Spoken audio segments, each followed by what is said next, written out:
The Atlantic Ocean is a graveyard of secrets, a vast, undulating expanse that has swallowed ships, planes, and souls for as long as humanity has dared to traverse it.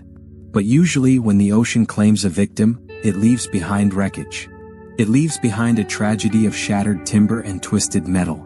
But sometimes the ocean plays a different game. It leaves the ship but takes the life. On a crisp afternoon in December 1872, the crew of the Dei Grazia spotted a speck on the horizon.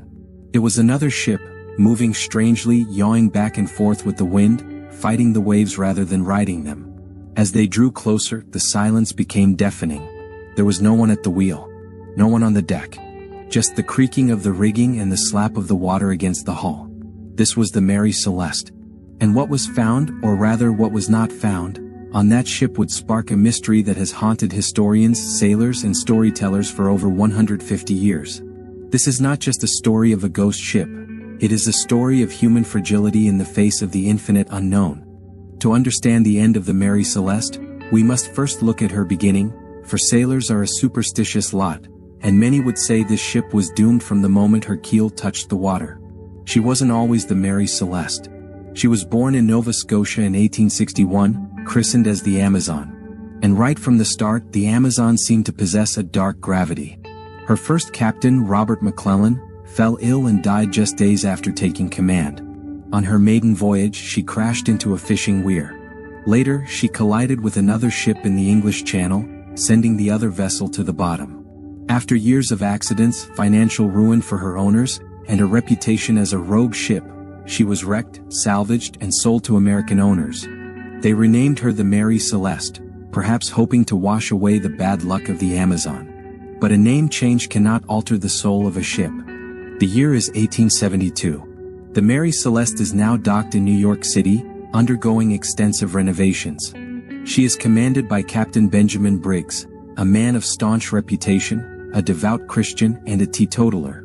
Briggs was not a man prone to flighty decisions or carelessness. He was a veteran of the sea. With him was his wife, Sarah, and their 2-year-old daughter, Sophia. They were accompanied by a hand-picked crew of 7 capable sailors, Germans, Danes, and Americans, all with clean records. This was not a crew of pirates or cutthroats. This was a disciplined merchant marine unit. Their cargo was perilous but profitable. 1,701 barrels of denatured industrial alcohol, destined for Genoa, Italy. The alcohol was highly volatile, dangerous if mishandled, but Captain Briggs was experienced. On November 7, 1872, the Mary Celeste set sail from New York Harbor. Just a week later, another ship, the Dei Grazia, commanded by Captain David Morehouse, a friend of Briggs, also left New York following a similar route. Briggs and Morehouse had actually dined together the night before the Mary Celeste departed. They were colleagues, perhaps even friends. They had no idea that their next meeting would be one of the most chilling encounters in maritime history. It is December 4th. The Dei Grazia is roughly midway between the Azores and the coast of Portugal. The weather has been rough, the seas high, but the storm has passed. Captain Morehouse spots a vessel about 5 miles off. He recognizes the rig. He suspects it is the Mary Celeste. But something is wrong. The sails are slightly torn, the vessel is drifting erratically. He signals, "Do you need assistance?" No reply. He signals again. Silence. Morehouse sends his first mate, Oliver DeVoe, to board the drifting vessel. As DeVoe climbs over the rail of the Mary Celeste, the eerie silence hits him. The ship is wet, the bilges contain about 3.5 feet of water. A significant amount, but not enough to sink a ship of this size. The pumps are in working order. The cargo is secure. But the people are gone. Let us dismantle the myths here. Contrary to the popular story spread later, the table was not set for dinner with steaming hot food.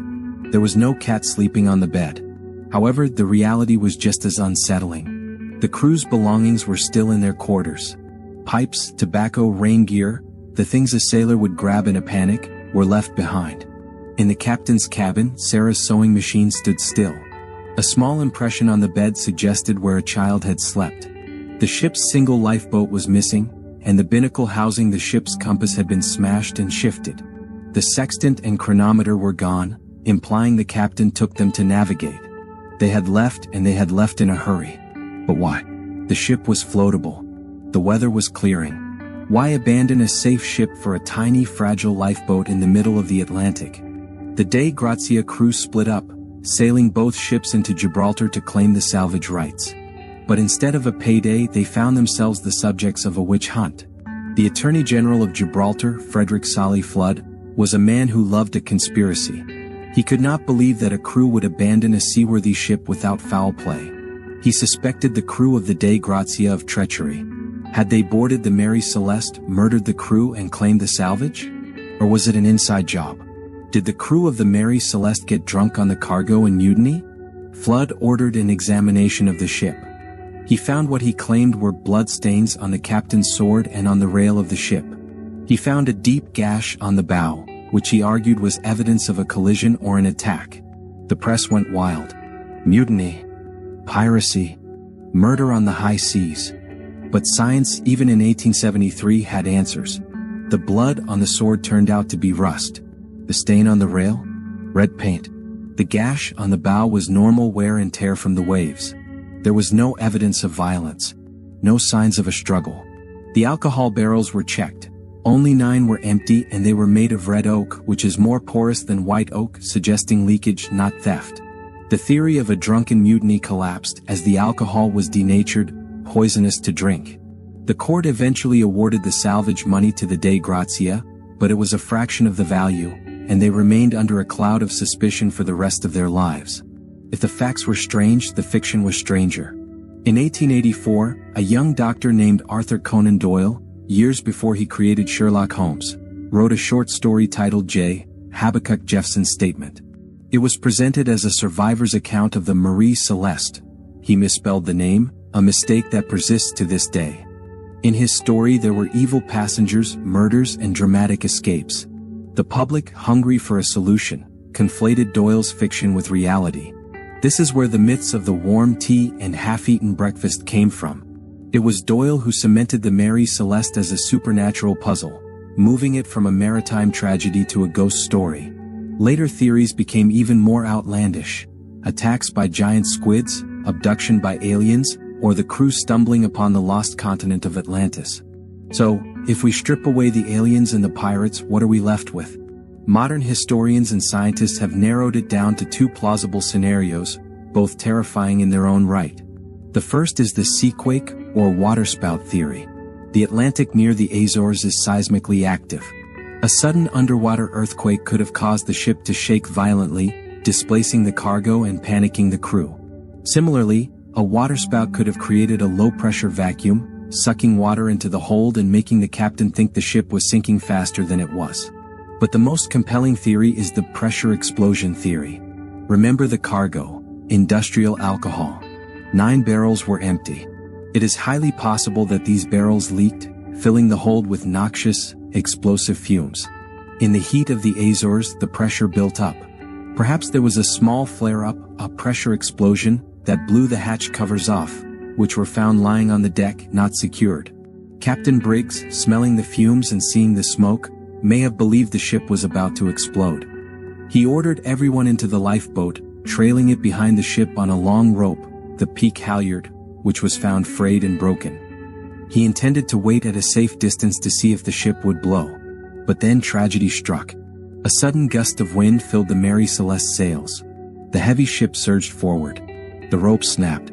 The family and crew in the small, overburdened lifeboat watched helplessly as their safe haven sailed away from them, leaving them alone in the vast, freezing Atlantic. No food. No water. No hope. They likely succumbed to exposure or drowned within days, while the Mary Celeste sailed on, a ghost commanded by the wind. The Mary Celeste sailed for another 12 years under different owners, but she never shook her dark reputation.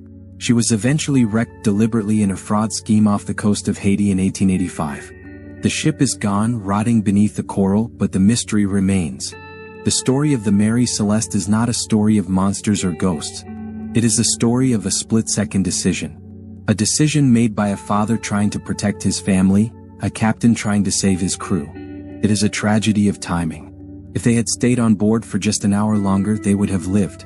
The Mary Celeste forces us to look at the ocean and realize how small we truly are. We can build the strongest ships, map the stars and chart the currents, but in the end, the sea keeps its secrets. And somewhere in the deep silence of the Atlantic, the truth of what happened to Benjamin Briggs, his wife Sarah, and baby Sophia, drifts forever, just out of reach.